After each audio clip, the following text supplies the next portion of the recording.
This welcome to this class of microscale transport process.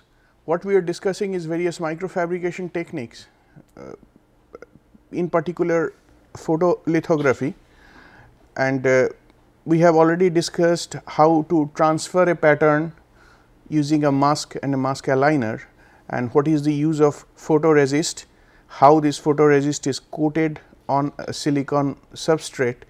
These points we have already discussed. We start this class with a discussion on wet etching. I must point out to you that the etching process that we discussed before, the etching involves dipping this, I mean what I mentioned before is that etching involves dipping the substrate which has already been exposed and the polymer has already been solubilized. Okay. After this exposure and after this after putting this substrate into the developing solution, after all this process is done, okay, then you take this substrate and put into the etching solution, and etching involves reaction of silicon with the etching chemical, and by that way the product that forms goes to the solution and silicon is gradually etched, or a groove or a channel forms on the exposed part of the substrate. So, the etching can be of two types. One is referred as wet etching, where the silicon substrate after exposure and after development through after solubilizing the relevant resist part, this either it could be dipped in an etching solution which is a chemical solution, or it could be done by a process which goes by the name dry etching. So, etching can be of two types. One is wet etching, the other could be dry etching. Wet etching refers to dipping the substrate into a chemical and conducting a chemical attack, but that is through a liquid phase. So, that is what we refer here as wet etching. So, what we have here is wet etching involves subjecting parts of an object to chemical reactions and subsequent dissolution. Okay. So, keep in mind there is another process which goes by the name dry etching. Here we focus first in this slide the wet etching process. So, wet etching involves subjecting part of an object to chemical reactions and subsequent dissolution, so that a channel or a groove forms on the exposed part of silicon substrate. The other part, I mean depending on whether you are using positive resist or a negative resist, the other part which has not been solubilized with the resist, the other part where the polymer the photoresist has not been solubilized. So, the other parts are protected by a mask. This technique is used in 15th century to decorate armours. Wax is used as a mask there. Wax on parts identified for etching is cut out. So, that means on a metal plate wax is deposited, and depositing wax is no big deal. You understand what wax is. You have seen a candle and how wax melts. So, the wax is deposited on the metal plate, and the parts that are identified for etching, those are cut out. That means, in those places the wax is taken away. Then this metal plate is dipped into reactive bath for a period of time that ensures chemical etching or hollowed out pattern in places. So, the places where there is where the wax is taken out, in those places the etching is possible, chemical attack is possible, the chemical can access the metal plate and there a hollowed out pattern results in places places that are not covered by wax. Later wax is removed by heating this metal plate. Now, rate of etching follows Arrhenius expression. You must understand one fact here is that you have earlier dipped the substrate into a developing solution. If we go back to our previous discussion, in the typical protocol that we discussed, there near the end you can see we have mentioned that the system is dipped in developing solution for 3 minutes. This developing solution is primarily to dissolve the photoresist material. This is just a solubilization process. Okay. So, this does not involve Arrhenius type dependence on temperature. However, this etching is a reaction. Etching is a reaction of silicon with the dipping solution. So, this rate follows Arrhenius expression and is a strong function of temperature, unlike solubilization of resist. So, this is a very important point, you should note down that rate of etching is a strong function of temperature. So, when you calculate how long you should keep the substrate in the etching bath, that time you calculate, or when you consider the rate at which the etching will take place, that would be a strong function of temperature, unlike the solubilization of photoresist.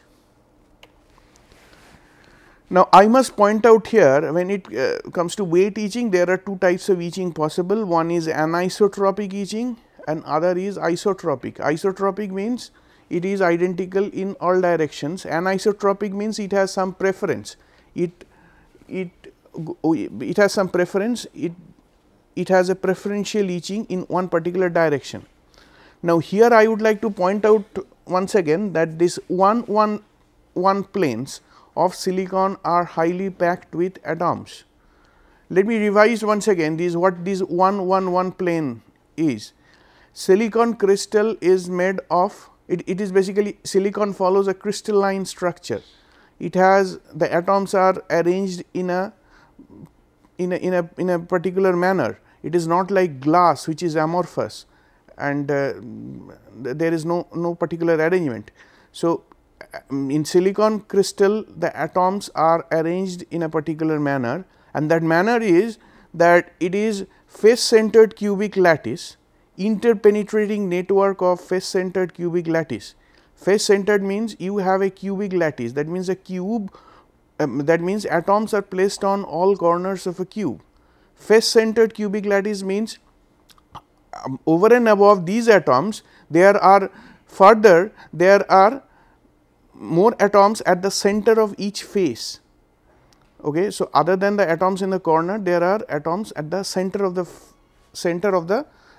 face. So, that is means you had these are the atoms.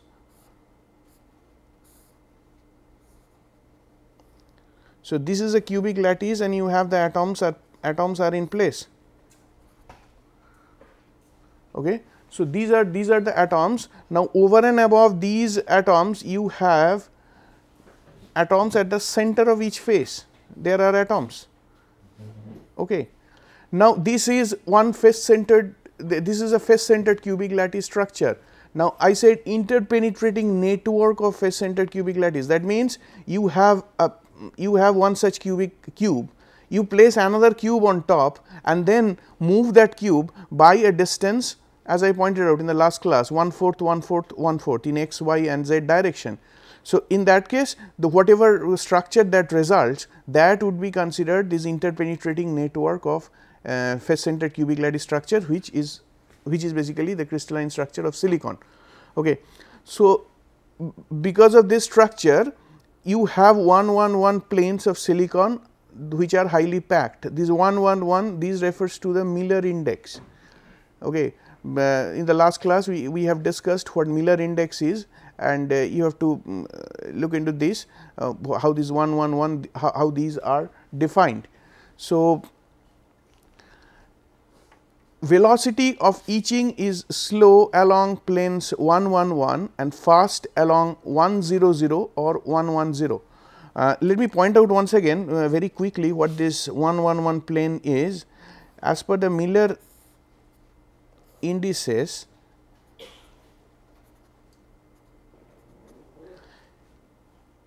if I look at a cube,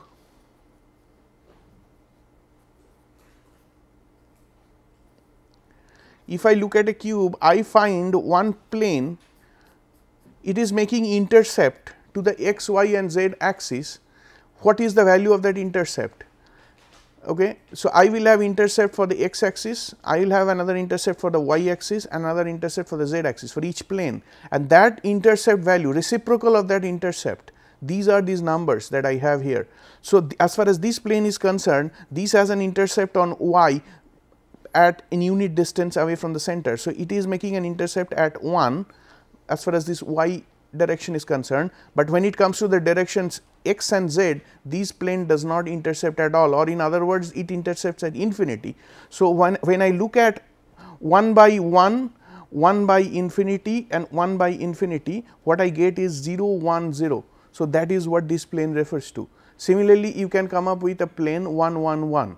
So, that is what we are referring here, that in silicon crystal 1 1 1 planes are highly packed with atoms compared to 1 0 0 or 1 1 0, these other planes. And when it comes to etching, that means that silicon, this atom is reacting with the etching chemical. So, the etching process will be slower in 1 1 1 plane and etching process would be faster in other planes. So, there would be a preferential etching in one direction, that is what I am trying to get to. So, typical etching speed with KOH along 1 1 1 plane is 13 micrometer per hour. The etching speed is 60 times faster in other orientations. So, when you dip this substrate in the etching chemical, you will see the cutting of that crystal in one particular plane. Okay. It is not that it is uniformly being cut, that groove is formed, that depth it is not uniformly picked up, rather it would be cut in a particular direction. Can you tell me what would be a uniform etching? If it would have been an isotropic etching, how would it look? Suppose this part is protected by mask and only this portion is exposed. I mean, this portion etching can take place. Now, if it would have been an isotropic etching, for example, if you have glass does not have a crystalline structure, it is the amorphous material. Okay. So, amorphous material means these are the chains are dangling here, I mean the atoms are random. So, you can you tell me how would be the shape of isotropic etching process if the etching would have been taking place uniformly in all directions, then it will not be this. This does not mean it is uniform in all direction. What it means, uniform should be this. Think of it, this is the point from which the etching is taking place and you should form a circle uniform in all directions. So, gradually this would be changing because the etching center would change. Okay. So, this is called isotropic etching. So, isotropic etching does not mean this is not isotropic etching either. Isotropic etching means this is isotropic etching. Okay. Now, this is what we have in silicon is an anisotropic etching, which I have already pointed out in this slide, that the etching speed is 60 times faster in other orientations and etching speed is in 111 plane is 13 micrometer per hour. So, this gives you some feel, 13 micrometer per hour. So, how long you have to keep this substrate into the immersed in the etching solution. So, this gives you an idea in that respect. Now, so therefore, you must agree that the etching happens preferentially along a crystallographic plane. We all agreed to that. The crystal will make the cutout forms appear spontaneously along the planes where the etching is lowest. So, there would be a cutout form which appears spontaneously along the planes where the etching is lowest. This form of etching makes possible cavities with facets which can be useful. What that means is that if somebody wants to see this is 111 plane, this is 111 plane, this plane is 111 plane, this plane is 111 plane, all right, and these makes an angle of 54 degree that we already pointed out, right. You remember in previous slide, the highest density planes form an angle of 54.74 degree to 100 plane. So, this is the angle of this is that angle. So, the groove that is being formed. So, this part is protected by mask, this part is protected by mask, and you are trying to create a channel on silicon substrate, and when you try to do that, what you end up with is a what I say here is this form of etching makes possible cavities with facets. So, you have an inclined face here, it is not a straight channel. So, this is what you are going to form when you go for a wet etching. Okay. Now, if this is something which you want, perfect, but there is a shortcoming to it, is that if you want to make a deep hole or a deep channel for some reason, if the channel that you want to make is a deep channel, in that case what you end up with is beyond some point. Suppose this, if you continue doing the etching, then it will end up here, beyond this point you cannot etch anymore. So, suppose you want to make a deep channel, or if you want to make a through hole, okay, so you have to be careful. I mean, there is a limit there, I mean, up to certain point you can do, beyond certain depth probably you cannot. Okay. So, this point is there. However, in many situations you want the channel to be this way, and then this anisotropic etching is perfect. This type of etching is not possible in amorphous solids such as glass, that I already pointed out, because in glass what you will have is what we refer as isotropic etching. So, this isotropic etching is carried out equally in 3 spatial direction. Okay. So, it does not have any preference for any particular plane. So, this etching would be, if this is the area protected by mask, if this is the area protected by mask, you end up forming a channel which takes this kind of shape. This is a good example of isotropic etching. Example is etching of glass by hydrofluoric acid. Now, as I said, the etching can be of 2 types. One was the wet etching, that means you are conducting the etching by dipping the substrate in a liquid. Okay. Instead of that, there could be a process which goes by the name dry etching of silicon. Okay. Dry etching means it does not involve any liquid. It is done using energized ionic species. Attack of a substrate by an ionic species contained in gaseous or plasma phase, that is how dry etching is done. So, what you do here is you have, suppose this is the portion which is protected by mask. Okay. Now, what you are doing is you are exposed, this portion is exposed. So, it is bare silicon. It is actually having bare silicon is little difficult, because moment you keep it in oxygen, there would be a very thin layer of silicon dioxide forms on this layer, but this can be etched out fast, but there would be a very thin layer of SiO2. Now, that is probably not the point. What I make here is, what you have is, this is a bare silicon. Now, you have some ion. Suppose this is a plus ion, and this ion is coming, this ion is bombarding the substrate.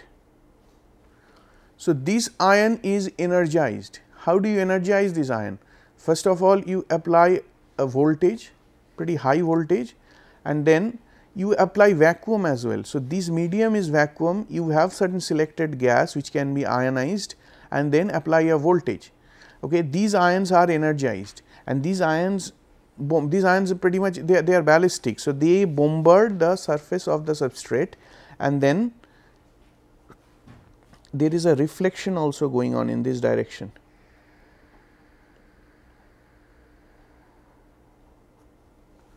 Okay. So, automatically the plane that you cut, it has a layer like this, it forms, because when the reflection takes place, that reflection that will chip away the silicon material. So, automatically you develop an anisotropy. but mind it, this anisotropy is not caused by the crystalline structure. This anisotropy is caused by the system itself. You have chosen your system that way. I mean, these ions are bombarded and the path the ions are taking automatically, I mean, the ions are routed that way that it makes it forms an anisotropic, I mean it does anisotropic etching. So, attack of a substrate by an ionic species contained in gaseous or plasma phase, isotropy or anisotropy controlled by the etching process and not by crystalline structure. In wet etching, this anisotropy was controlled by the crystalline structure, but that is not the case for dry etching. Okay. And there are various forms of dry etching possible. First of all, the first one is physical etching, which goes by other names as well, sputtering, ion beam etching, ion milling. So, these are all the same I mean they refers to the same etching process. The second method is chemical etching. Third one is physico-chemical etching. This also goes by the name reactive ion etching, in short form RIE, and the fourth one is physico-chemical etching with inhibitors, which goes by the name deep reactive ion etching, DRIE. Okay. Now, let us focus on first what the physical etching is. Physical etching, or which goes by the name sputtering, ion beam etching or ion milling, this involves a chamber.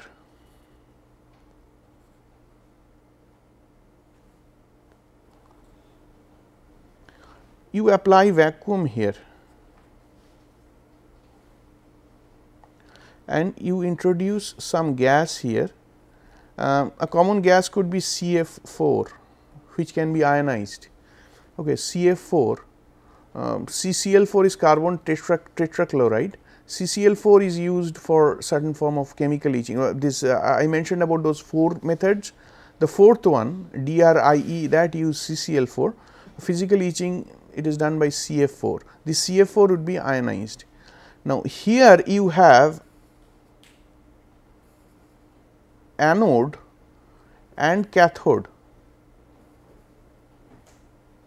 Okay, so this is the anode, the upper one is the anode, and the lower one is the cathode, and here lies the substrate, this dark one is the substrate. This is that silicon wafer, substrate, or I should write it as silicon wafer. So, this is the silicon wafer.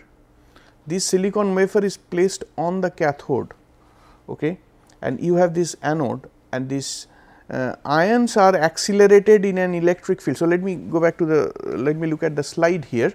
Ions are accelerated in an electric field 10 electron volt to 5000 electron volt generated between 2 electrodes.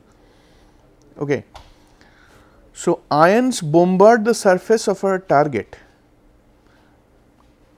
So, ions are accelerated in an electric field. How the ions are formed? You introduce the gas, you created a vacuum, and by vacuum I mean it is a low pressure. So, low pressure helps in making the ions ballistic. Why do you have vacuum in the system, this chamber? Because this will help making the ions ballistic. You know what ballistic means? It will be easy for the I mean you will put more velocity, more momentum to the ions. So, low pressure of the order of millitorr. What is 1 torr? 1 torr involves 1 millimeter of mercury, the pressure equivalent to 1 millimeter of mercury. So, this is a very small pressure as such, and you are talking about 1 millitorr. So, you maintain a low pressure inside the chamber, and this low pressure helps in making the ions ballistic. So, you apply you put anode and cathode, put the silicon wafer on the cathode, introduce a gas which can be ionized. The typical example is CF4, you apply vacuum so that the pressure inside the chamber is low, and you apply an electric field 10 electron volt to 5000 electron volt. Use of CF4 gas is common in ionization. The method is inherently anisotropic because of the pathway taken by the reflected ions. That is exactly what I pointed out just in the previous note, right, that you have, if this portion is masked and if you have this portion exposed, and if this is the ion that is coming from anode to cathodes, because this silicon wafer is sitting on the cathode. So, plus ion is coming, is attracted towards the cathode. So, this is coming down, and then it is chipping away silicon, but chipping away, and when it is reflected, because of the pathway taken by the reflected ions, the method is inherently anisotropic. So, it does not depend on whether you have atoms packed in 1-1-1 plane or not. If you bring in some other material which does not follow a crystalline structure or is not packed in 1-1-1 plane, still you will see this anisotropy. That is what I want to point out. However, one negative aspect of this physical etching is selectivity about the portions of the substrate to be etched is poor. You need precisely, okay, this is the place where I want to etch, okay, and I need a precise groove formed at that place, and this physical etching process is less selective. Etching rate is 0.6 micrometer hour to 18 micrometer per hour for most materials. So, etching rate can be, etching rate will vary, you must understand. Etching rate would be a function of how ballistic the ions are, what are the conditions prevailing. So, etching rate typically changes from 0.6 micrometer per hour to 18 micrometer per hour, and this etching rate defines how long you have to keep this silicon wafer in this chamber if you want to create a channel of certain depth. The next technique that I have here goes by the name chemical etching. Physical etching is where the ions are bombarded and ions are physically chipping away the silicon from the surface. In chemical etching, a chemical species which is a neutral species that migrates, chemical species migrate towards the target by diffusion. That means, if this was the example of physical etching, I have a similar situation. The silicon wafer, a portion of it is masked and the other portion is open for exposure. Now, I am exposing this to a chemical etching process. So, here we have a neutral species, it is not a charged ion. So, you have to mind one thing, that in chemical etching process you do not have any anode or cathode, you do not have any voltage applied, it is just a neutral species. Okay. What is the example of neutral species? I have given it in the second point, the reaction here. Chemical reaction occurs on the surface of the target. Here you have XCF2, okay. XCF2 XCF2 is sublimated. Sublimated means it was in solid phase and it was brought from solid phase to gaseous phase inside the chamber. So, XCF2 in gaseous phase diffuses. So, this colored sphere that I have, this dark colored sphere, this is XCF2 in sublimated state. Sublimated means XCF2, a solid XCF2 was somewhere there nearby, and that XCF2 has been sublimated. That means, it has taken from solid phase to the gas phase, and one gas molecule XCF2 is floating around. It has a high diffusivity, gas molecules can diffuse easily. So, it is getting in contact to the exposed surface. That is what we have. This XCF2 reacts with silicon in the silicon wafer. This XCF2 reacts with silicon to form Xc and SiF4, okay. And this Xc and SiF4 is volatile. So, SiF4 is volatile. What does that mean? The product is SiF4. So, Si is eaten away. Si is taken away, Si is silicon, silicon is taken away from the surface of the silicon wafer, and it is making a product which is not a solid. So, which is not sitting on the silicon wafer, rather it is volatile. So, it is going out. So, what you have here is a volatile product goes out, a volatile product goes out. So, here this is not a ballistic ion, I mean this process does not involve any ions which is bombarding the substrate. So, how is this XeF2, how it is coming in contact? Suppose I have etched some portion. Okay. Now, how is, suppose I have formed a cavity already, but I am making it more deep. Okay. So, how is this XeF2 getting into that cavity for further etching? It is by diffusion only. A gas molecule diffuses.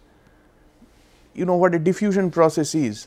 I mean it is a very simple process, you do not need to energize or anything. Of course, molecule has its own energy, but it is like you have created a smell here, and somebody up that there in the corner of that room, he can smell it. It is that form of diffusion we are talking about. So, that diffusion should be uniform in all direction. These molecules will come in contact with silicon in all direction uniformly. So, what you expect is an isotropic etching happening, because it is governed, the access of this, the movement of this XeF2 molecule to into the inside the groove is purely controlled by diffusion, and diffusion should be isotropic in all direction. It does not have any preference. It is not that this is bombarded and then it is reflecting, and it is the angle of inclination what matters. It is not that way. It is simply it is diffusing in a very gentle mode, and then it is going and accessing the silicon surface, having the reaction, and once the reaction is done, the product itself is volatile. So, product leaves the surface. So, this is what is chemical etching. So, both the products dissolve and diffuse back. Both the products, that means Xe and SiF4, both of them dissolve. They do not adsorb to the surface, they dissolve and diffuse back to the bulk. So, they go back to the bulk. So, you form an isotropic etching by this process. Chemical species not accelerated by application of voltage. So, if somebody asks you what is the difference between physical etching and a chemical etching, now you know that, all right.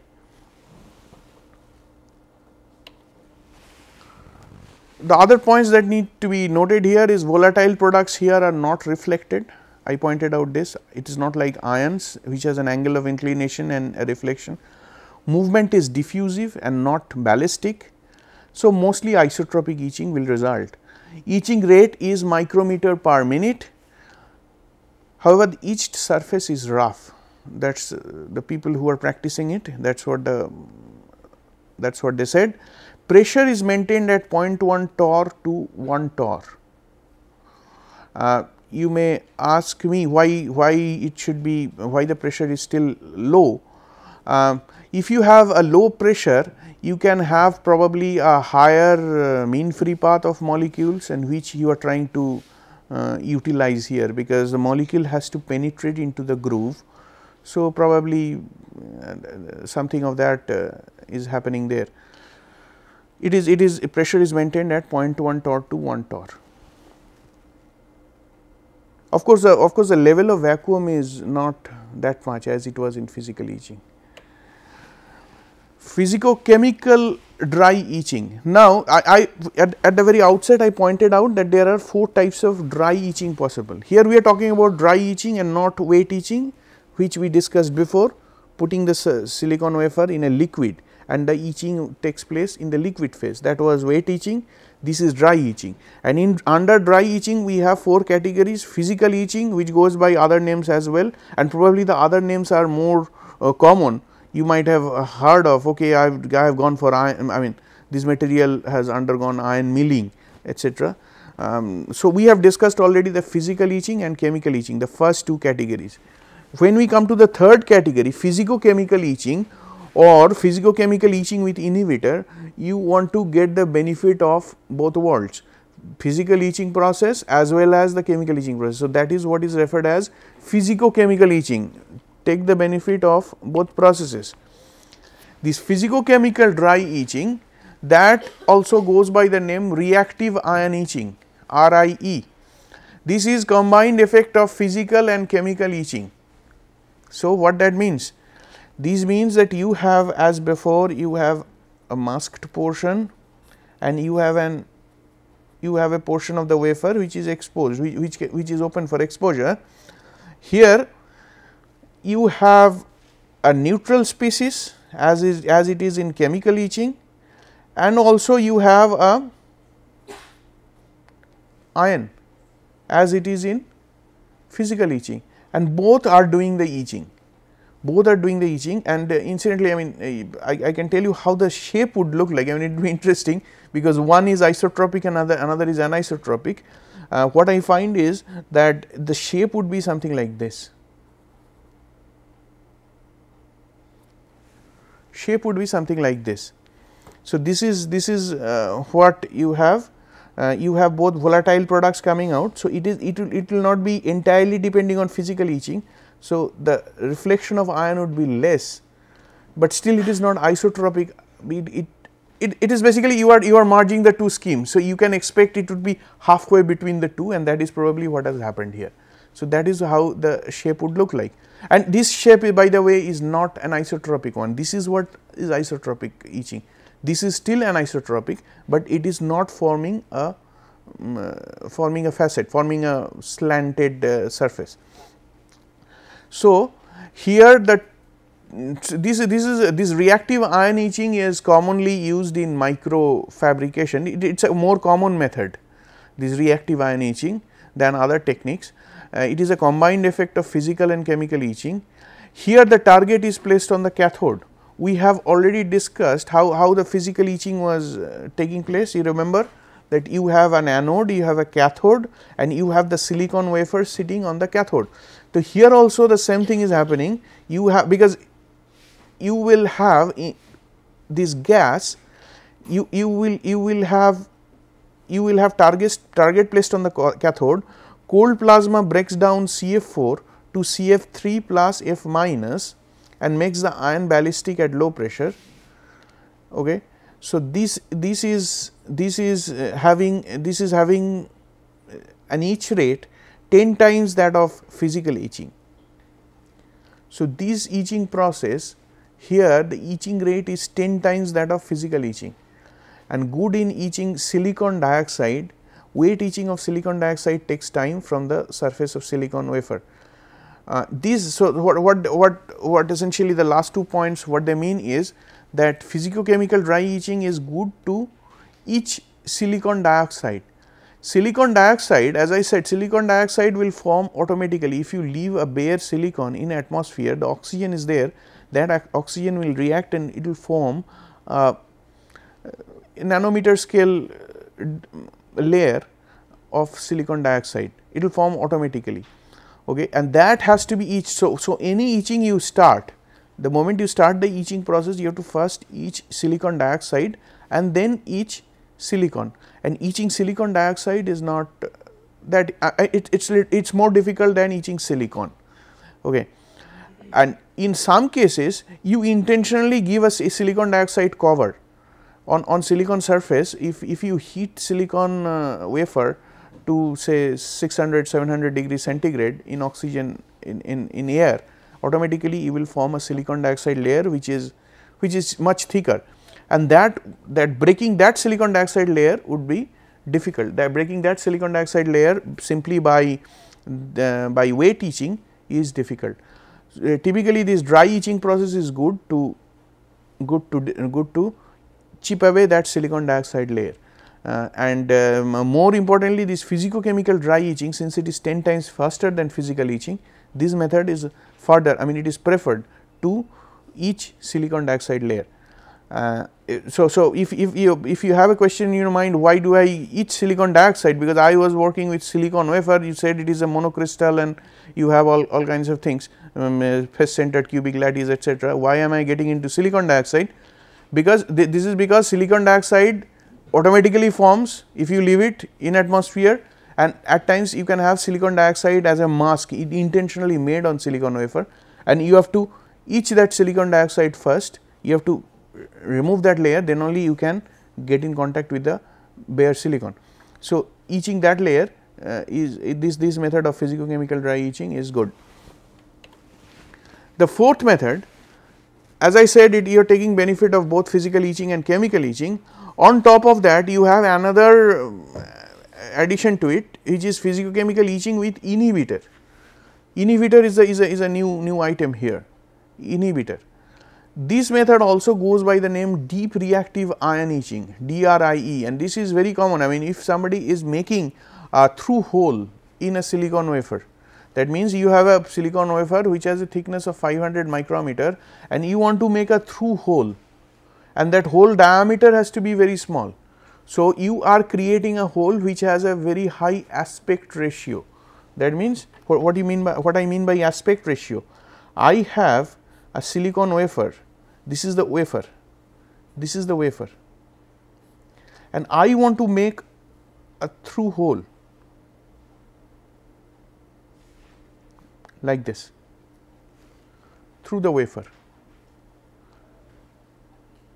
This will not be very easy. If you are going by weight etching, it would be anyway slanted. So, beyond a distance you cannot etch.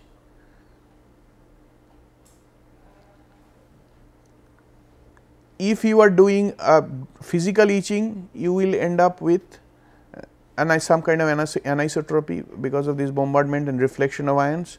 So, at one point you will it is not possible.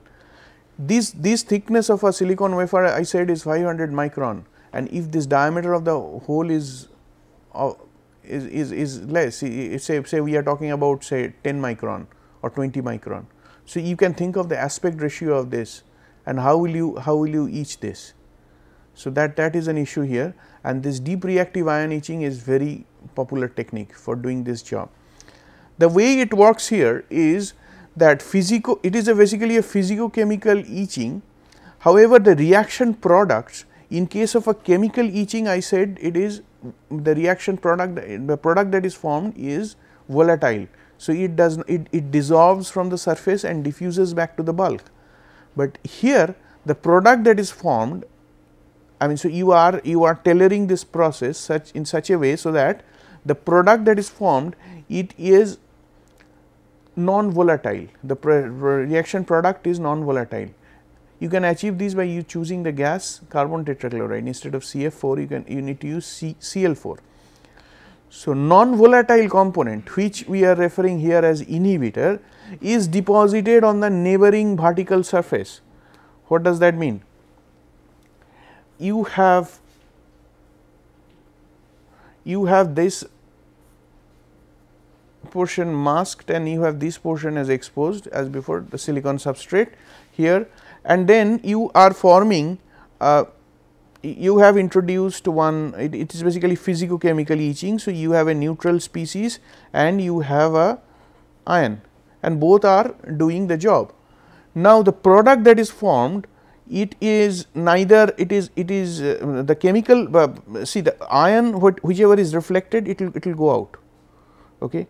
However, this chemical entity that is there, the product that is formed, that is not diffusing out, rather that is a non-volatile product. So, what will happen is that will stick to the surface. So, what you end up with is you will have a coating forming, this inhibitor will form, this will form a coating, this is the layer. A coating would be formed in the vertical wall,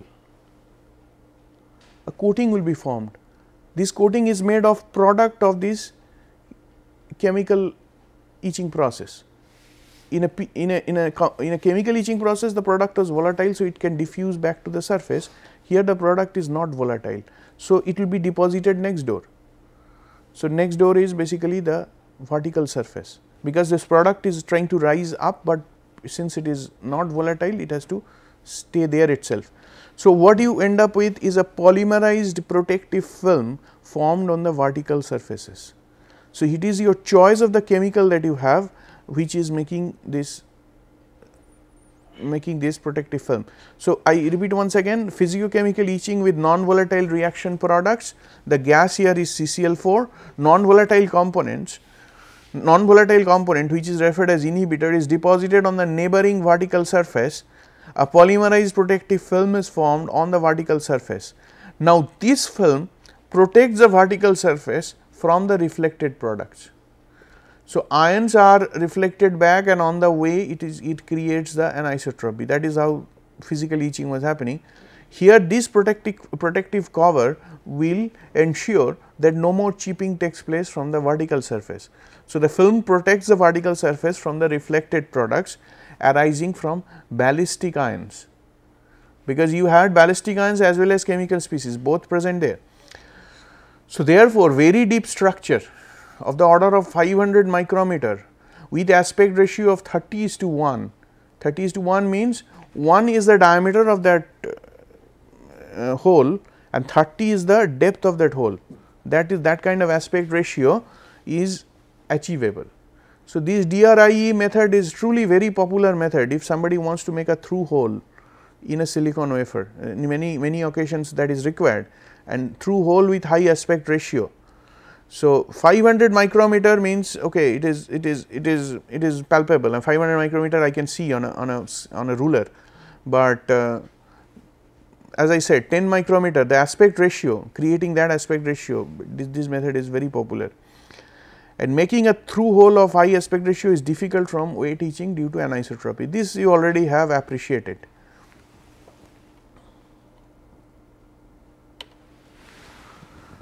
So, we have already discussed how to do the etching.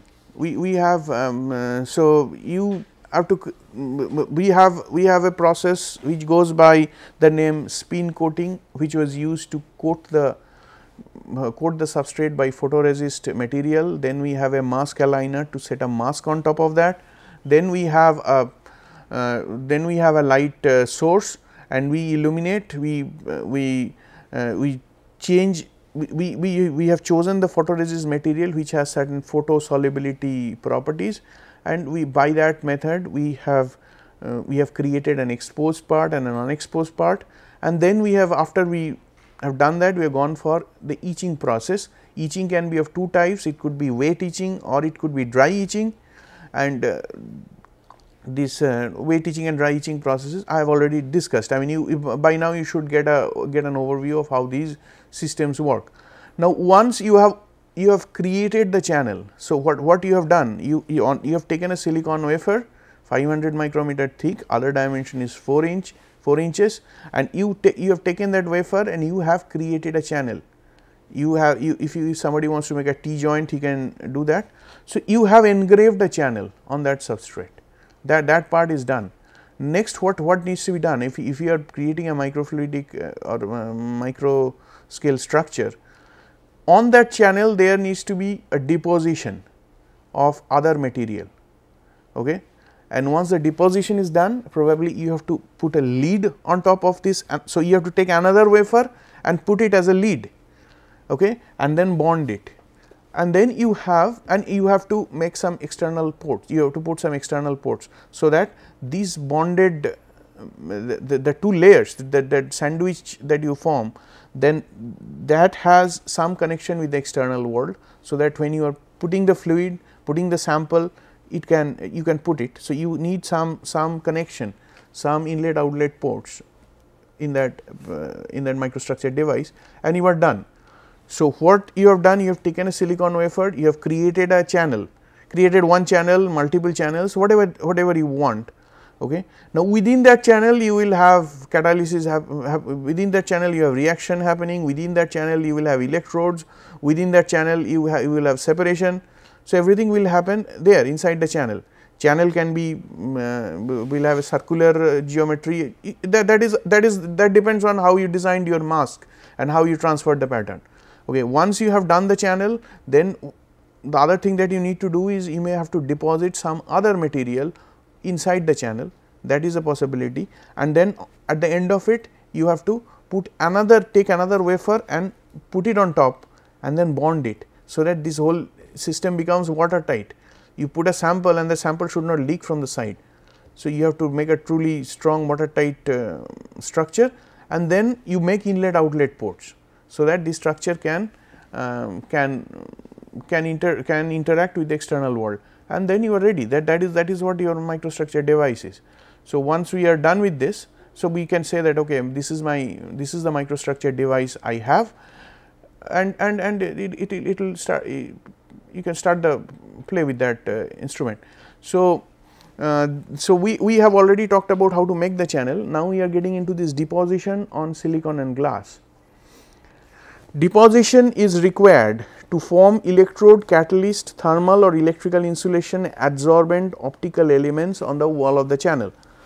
So, for these reasons you need to deposit the material inside the channel. So, deposition could be you are probably forming an electrode at one end of the channel, not over the entire channel, only in one portion. After the sample mixes with the reagent and they flow, then they undergo passive mixing, then they undergo some operation, and then it has to be you may be looking into this electrical field flow fractionation where you are basically putting them in banded in layers using 2 electrodes. So, electrode has to be placed on the channel, one anode, one cathode should be there on the wall of the channel. So, how will you deposit this material on the channel? There are 2 ways it is possible.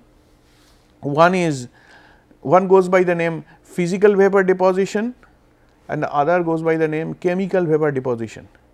Here we are talking about deposition. I mean earlier we have talked about physical etching and chemical etching. There our objective is to etch away, take away the silicon from the substrate, so that you can form a groove.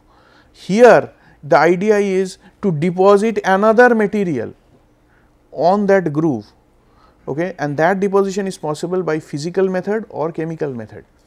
In physical vapor deposition, certain species from the holding gas is adsorbed on the surface of the target. Certain species from the holding gas is adsorbed on the surface of the target. 2 types are thermal evaporation and sputtering.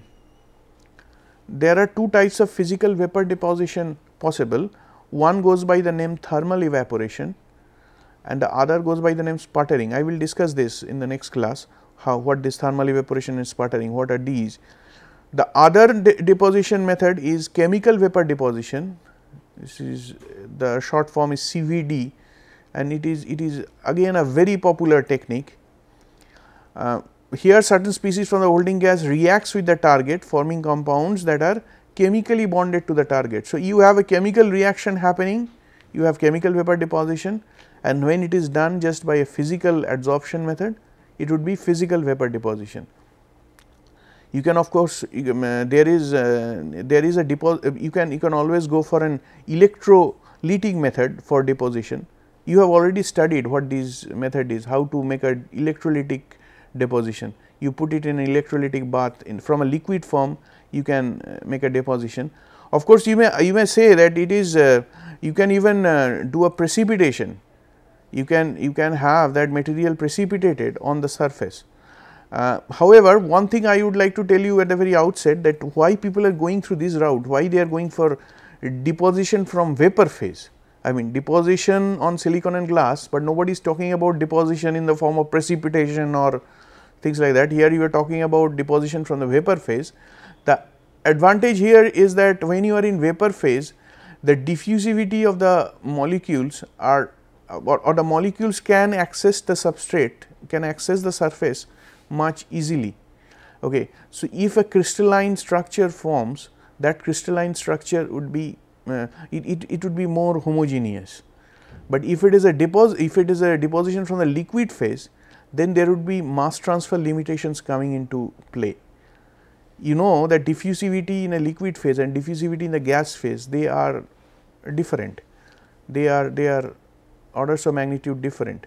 So, there could be mass transfer limitations. Just you think about it, I mean what could be this how this problem would be.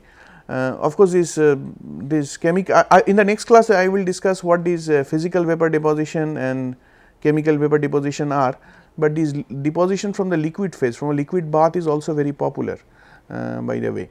However, these vapor phase depositions are little costly, and it is they have definitely some advantage to offset the cost. That is why people are, that is why still these methods are also popular, that you have to bear in mind. Okay, so in the next class I will discuss this physical vapor deposition and chemical vapor deposition. Thank you.